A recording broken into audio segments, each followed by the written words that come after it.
Hi! ಎಲ್ರಿಗೂ ನಮಸ್ಕಾರ.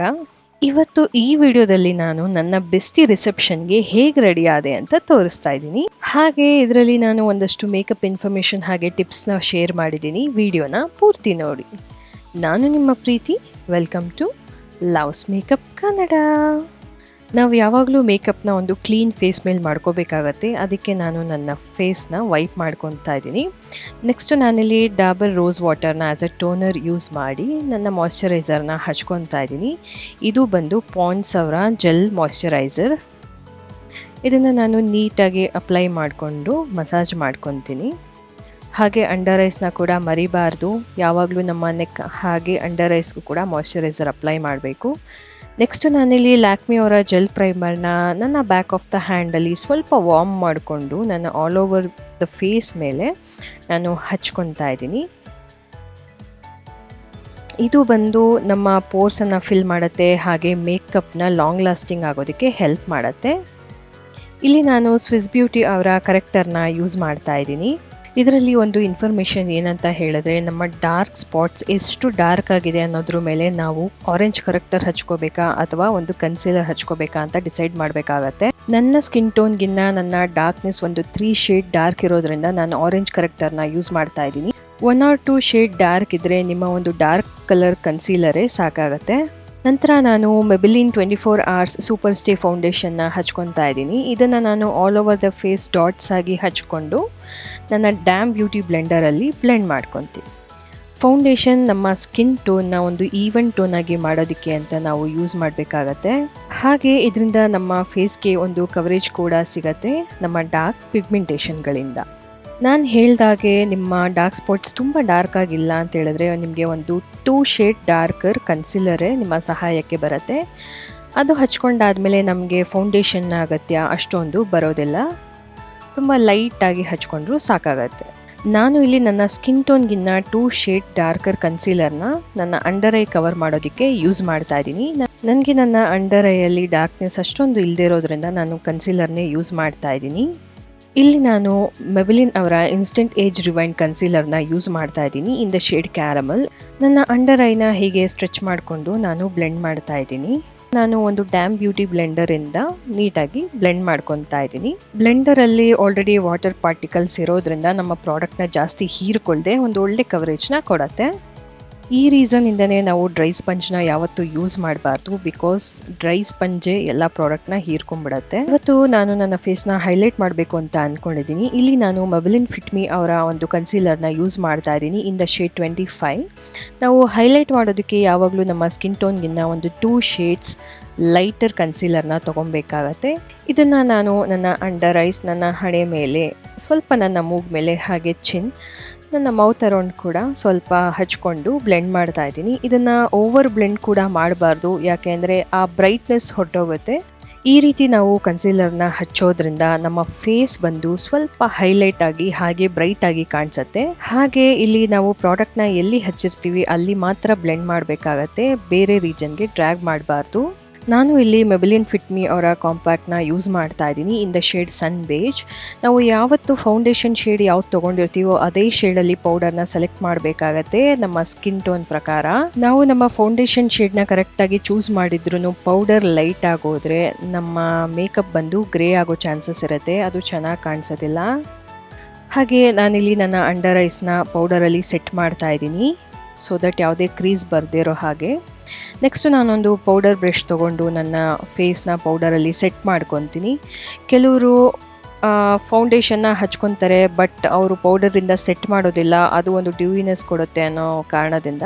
But ಹಾಗೆ ಮಾಡಬಾರ್ದು. ಒಂದು ಲೈಟಾಗಾದರೂ ಒಂದು ಪೌಡರ್ ಕೋಟ್ನ ನಾವು ಹಾಕಬೇಕಾಗತ್ತೆ to set the makeup. Next ನಾನಿಲ್ಲಿ ವೆಟ್ ಆ್ಯಂಡ್ ವೈಲ್ಡ್ ಅವರ ಐಬ್ರೋ ಪ್ಯಾಲೆಟ್ನ ಯೂಸ್ ಮಾಡ್ತಾ ಇದ್ದೀನಿ ನನ್ನ ಐಬ್ರೋಸ್ನ ಫಿಲ್ ಮಾಡೋದಕ್ಕೆ.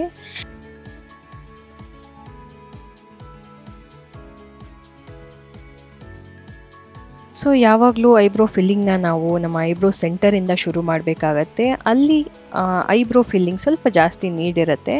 ಹಾಗೆ ನಮ್ಮ ಸ್ಟಾರ್ಟಿಂಗ್ ಆಫ್ ದ ಐಬ್ರೋ ಅಲ್ಲಿ ಅಷ್ಟು ನೀಡಿರೋದಿಲ್ಲ. ಹಾಗೆ ಜಾಸ್ತಿ ಪ್ರಾಡಕ್ಟ್ನ ಅಲ್ಲಿ ಹಚ್ಕೊಳ್ಳಬಾರ್ದು, ಅದು ತುಂಬ ಅನ್ಯಾಚುರಲ್ ಆಗಿ ಕಾಣಿಸುತ್ತೆ. ಸೊ ನಾನಿಲ್ಲಿ ನನ್ನ 2 ಐಬ್ರೋಸ್ನ ಹೀಗೆ ಫಿಲ್ ಮಾಡ್ಕೊತಾ ಇದ್ದೀನಿ. ಇಲ್ಲಿ ನಾನು ನನ್ನ ಫೇಸ್ ಹೈಲೈಟ್ಗೆ ಯೂಸ್ ಮಾಡಿದಂಥ ಕನ್ಸಿಲರ್ನ as my I shadow base ಆಗಿ ಯೂಸ್ ಮಾಡ್ತಾ ಇದ್ದೀನಿ. ಹೀಗೆ ಒಂದು ಲೈಟ್ ಬೇಸ್ ಕ್ರಿಯೇಟ್ ಮಾಡಿ ನಂತರ ನಾವು ಐ ಶ್ಯಾಡೋನ ಹಚ್ಚೋದ್ರಿಂದ ಕಲರ್ಸು ತುಂಬ ಚೆನ್ನಾಗಿ ಪಾಪಪ್ ಆಗುತ್ತೆ. ಇದನ್ನು ನಾನು ನೀಟಾಗಿ ಹಚ್ಕೊಂಡು ನನ್ನ ಡ್ಯಾಮ್ ಬ್ಯೂಟಿ ಬ್ಲೆಂಡರಲ್ಲಿ ಬ್ಲೆಂಡ್ ಮಾಡ್ಕೊತೀನಿ. ಇಲ್ಲಿ ಒಂದು ಅಬ್ಸರ್ವ್ ಮಾಡ್ಬೋದು, ನಮ್ಮ ಐಲಿಡ್ ಡಾರ್ಕ್ ಇದ್ರೂ ನಾವು ಲೈಟ್ ಕನ್ಸೀಲರ್ನ ಯೂಸ್ ಮಾಡ್ತೀವಿ. ಬಟ್ ಇಲ್ಲಿ ಒಂದು ಎಕ್ಸೆಪ್ಷನ್ ಏನಂತ ಹೇಳಿದ್ರೆ, ನಾವು ಐ ಶ್ಯಾಡೋಸ್ನ ಯೂಸ್ ಮಾಡೋದ್ರಿಂದ ಅಷ್ಟು ನಮ್ಮ ಡಾರ್ಕ್ನೆಸ್ ಕಣ್ಮೇಲಿರೋದು ಕಾಣಿಸೋದಿಲ್ಲ. ಈಗ ನಾನು ಸೇಮ್ ಕಾಂಪ್ಯಾಕ್ಟಿಂದ ನನ್ನ ಐಲಿಡ್ಸ್ನ ಕವರ್ ಮಾಡ್ತಾ ಇದ್ದೀನಿ. ನೆಕ್ಸ್ಟ್ ನಾನಿಲ್ಲಿ ಸ್ವಿಸ್ ಬ್ಯೂಟಿ ಅವರ ಒಂದು ಬ್ಲಷ್ನ ಆ್ಯಸ್ ಅ ಐ ಶ್ಯಾಡೋ ಆಗಿ ಯೂಸ್ ಮಾಡ್ತಾ ಇದ್ದೀನಿ. ಇದು ಒಂದು ಪೀಚ್ ಶಿಮರಿ ಶೇಡ್ ಆಗಿರುತ್ತೆ. ಇದನ್ನು ನಾವು ಆರಾಮಾಗಿ ನಮ್ಮ ಐ ಶ್ಯಾಡೋ ಹಾಗೆ ನಮ್ಮ ಚೀಕ್ಸ್ಗೆ ಒಂದು ಬ್ಲಷ್ ಆಗಿ ಅಪ್ಲೈ ಮಾಡ್ಕೊಬೋದು. ಇದು ಒಂದು ಸಾಫ್ಟ್ ಗ್ಲೋಯಿ ಲುಕ್ನ ಕೊಡುತ್ತೆ. ನಾನು ಇಲ್ಲಿ ನನ್ನ ಐ ಶ್ಯಾಡೋ ಬ್ರಷಲ್ಲಿ ಪ್ರಾಡಕ್ಟ್ನ ತೊಗೊಂಡು ಈ ರೀತಿ ನೀಟಾಗಿ ಬ್ಲೆಂಡ್ ಮಾಡ್ಕೊತಾ ಇದ್ದೀನಿ ನನ್ನ ಐಲಿಡ್ ಮೇಲೆ. ಬ್ಲೆಂಡಿಂಗ್ ಯಾವತ್ತೂ ತುಂಬ ಇಂಪಾರ್ಟೆಂಟ್ ಆಗುತ್ತೆ ಮೇಕಪ್ಪಲ್ಲಿ. ಹಾಗೆ ಓವರ್ ಬ್ಲೆಂಡಿಂಗ್ ಕೂಡ ಮೇಕಪ್ಪಲ್ಲಿ ಒಂದು ಪ್ರಾಬ್ಲಮ್ ಆಗುತ್ತೆ. ಯಾವುದೇ ಪ್ರಾಡಕ್ಟ್ನ ನಾವು ಬ್ಲೆಂಡ್ ಮಾಡಾದ್ಮೇಲೆ ಅದನ್ನ ಓವರ್ ಬ್ಲೆಂಡ್ ಮಾಡೋಕ್ಕೆ ಹೋಗಬಾರ್ದು. ಓವರ್ ಬ್ಲೆಂಡ್ ಆದರೆ ಅಲ್ಲಿ ಪ್ರಾಡಕ್ಟು ಡೆಪಾಸಿಟೇ ಆಗೋದಿಲ್ಲ. ಇದರಿಂದ ನಮಗೆ ಬೇಕಾಗಿರೋ ಶೇಡ್ ಅಥವಾ ಒಂದು ಕವರೇಜ್ ಸಿಗೋದಿಲ್ಲ. ಹಾಗೆ ಕಲರ್ ಪಿಗ್ಮೆಂಟ್ ಕೂಡ ಅಷ್ಟು ಬರೋದಿಲ್ಲ. ಈ ಐ ಶ್ಯಾಡೋನ ನನ್ನ 2 ಕಣ್ಣುಗಳಿಗೆ ಹಚ್ಕೊಂಡು ಬ್ಲೆಂಡ್ ಮಾಡ್ಕೊತೀನಿ. ಇಲ್ಲಿ ನಾನು ಮೆಬೆಲಿನ್ ಅವರ ಒಂದು ಐಲೈನರ್ನ ಯೂಸ್ ಮಾಡ್ತಾ ಇದ್ದೀನಿ. ಇಲ್ಲಿ ಒಂದು ಟಿಪ್ ಏನಪ್ಪ ಅಂತ ಹೇಳಿದ್ರೆ, ನಾವು ಯಾವತ್ತೂ ಐಲೈನರ್ ಆಗಲಿ ಕಾಜಲ್ ಆಗಲಿ ಹಚ್ಕೊಬೇಕಾದ್ರೆ ಫಸ್ಟು ಲೈಟಾಗಿ ಹಚ್ಕೊಬೇಕಾಗತ್ತೆ. ನಂತರ ನಾವು ಬಿಲ್ಡ್ ಮಾಡ್ತಾ ಹೋಗಬೇಕು ಇಫ್ ವಿ ನೀಡೆಡ್.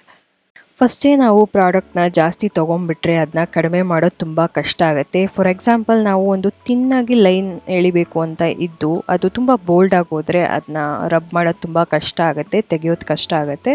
ಸೊ ನಾವು ಫಸ್ಟೇ ಒಂದು ತಿನ್ ಲೈನ್ನ ಎಳ್ಕೊಂಡು ನಂತರ ಅದನ್ನು ಬೋಲ್ಡ್ ಅಥವಾ ತಿಕ್ಕಾಗಿ ಮಾಡ್ಕೊಬೋದು.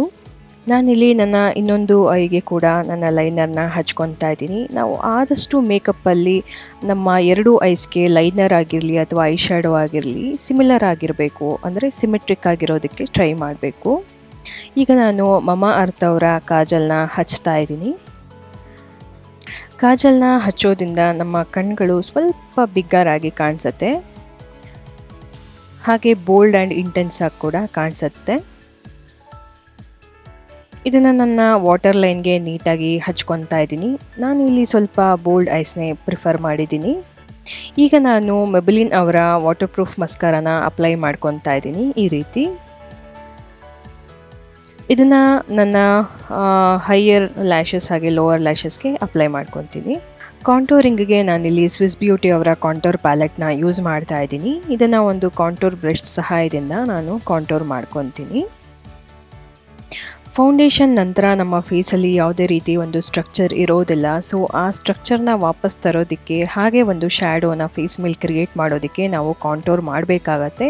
ಇದರಿಂದ ನಮ್ಮ ಫೇಸ್ಗೆ ಒಂದು ಸ್ಕಲ್ಪ್ಟೆಡ್ ಲುಕ್ ಸಿಗತ್ತೆ. ಕಾಂಟೋರ್ ಪ್ಯಾಲೆಟಲ್ಲಿ ಯಾವಾಗಲೂ ಒಂದು ಕೂಲರ್ ಶೇಡ್ ಹಾಗೆ ವಾರ್ಮರ್ ಶೇಡ್ ಆಫ್ ಬ್ರೌನ್ ಇರುತ್ತೆ. ಅದರಲ್ಲಿ ನಾವು ಯಾವತ್ತೂ ಕೂಲರ್ ಟೋನಲ್ಲೇ ನಮ್ಮ ಕಾಂಟೋರಿಂಗ್ನ ಮಾಡ್ಕೋಬೇಕಾಗತ್ತೆ.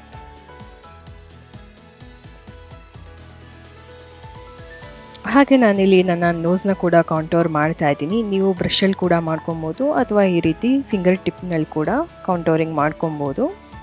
ಇದರಿಂದ ನೋಸ್ ಸ್ವಲ್ಪ ಸ್ಲಿಮ್ ಆಗೋದ್ರ ಜೊತೆಗೆ ಚೆನ್ನಾಗಿ ಕಾಣಿಸುತ್ತೆ. ನಾನು ಇಲ್ಲಿ ನನ್ನ ಐ ಶ್ಯಾಡೋಗೆ ಯೂಸ್ ಮಾಡಿದಂಥ ಕಲರ್ನೇ ನನ್ನ ಬ್ಲಷ್ ಆಗಿ ಅಪ್ಲೈ ಮಾಡ್ತಾ ಇದ್ದೀನಿ. ನಾನು ಹೇಳ್ದಾಗೆ ಇದು ಸ್ವಿಸ್ ಬ್ಯೂಟಿ ಅವರ ಒಂದು ಶಿಮರಿ ಶೇಡ್ ಬ್ಲಷ್ ಆಗಿರುತ್ತೆ. ನೀವು ನೋಡ್ತಿರ್ಬೋದು ಆಲ್ರೆಡಿ ಫೇಸ್ ಮೇಲೆ ಎಂಥ ಗ್ಲೋ ಇದೆ ಅಂತ ಹೇಳಿ. ಇದನ್ನ ನೀಟಾಗಿ ನನ್ನ ಚೀಕ್ಸ್ಗೆ ಹಾಗೆ ನೋಸ್ ಮೇಲೆ ನಾನು ಅಪ್ಲೈ ಮಾಡ್ತಾ ಇದ್ದೀನಿ.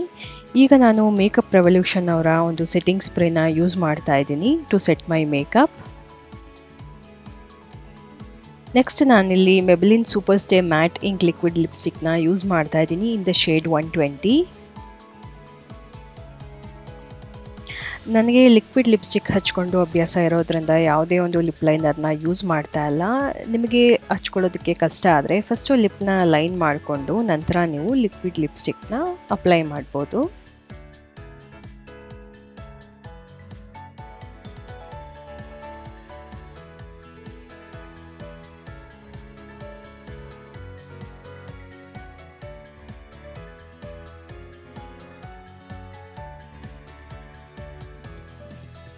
ಸೊ ಇದು ನನ್ನ get ready with me video ಆಗಿತ್ತು. ನೀವೇ ನೋಡ್ತಿರ್ಬೋದು ಫೇಸ್ ಎಷ್ಟು ಸಾಫ್ಟ್ ಆ್ಯಂಡ್ ಗ್ಲೋಯಿ ಆಗಿದೆ ಅಂತ ಹೇಳಿ.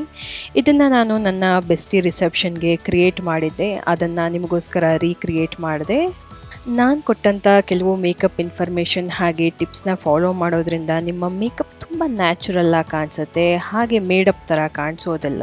ಒಂದು ಕ್ವಿಕ್ ರೀಕ್ಯಾಪ್ ಕೊಡೋದಾದರೆ, ಯಾವತ್ತೂ ನಮ್ಮ ಫೌಂಡೇಶನ್ ಶೇಡ್ ಹಾಗೆ ಪೌಡರ್ ಶೇಡ್ ಒಂದೇ ಆಗಿರಬೇಕು. ಹಾಗೆ ಕಾಂಟೋರಿಂಗ್ಗೆ 2 ಶೇಡ್ ಡಾರ್ಕರ್ ಹಾಗೆ ಹೈಲೈಟ್ ಮಾಡೋದಕ್ಕೆ 2 ಶೇಡ್ ಲೈಟರ್ ಕನ್ಸೀಲರ್ಸ್ನ ಯೂಸ್ ಮಾಡಬೇಕು. ಈ ಇನ್ಫಾರ್ಮೇಟಿವ್ ವಿಡಿಯೋ ನಿಮಗೆಲ್ಲ ಇಷ್ಟ ಆಗಿದೆ ಅಂತ ಭಾವಿಸ್ತೀನಿ. ಹಾಗೆ ಇದೇ ರೀತಿ ಇನ್ಫಾರ್ಮೇಟಿವ್ ವಿಡಿಯೋಸ್ ನನ್ನ ಚಾನಲಲ್ಲಿ ಮತ್ತಷ್ಟಿದೆ, ಅದನ್ನು ನೋಡೋದನ್ನ ಮರಿಬೇಡಿ. ವಿಡಿಯೋ ಇಷ್ಟ ಆಗಿದ್ದರೆ ಲೈಕ್, ಕಮೆಂಟ್ ಹಾಗೆ ನಿಮ್ಮ ಫ್ರೆಂಡ್ಸ್ ಆ್ಯಂಡ್ ಫ್ಯಾಮಿಲಿ ಜೊತೆ ಶೇರ್ ಮಾಡಿ. ಹಾಗೆ ಲವ್ಸ್ ಮೇಕಪ್ ಕನ್ನಡ ಚಾನಲ್ನ ಸಬ್ಸ್ಕ್ರೈಬ್ ಮಾಡಿ. Thank you for watching.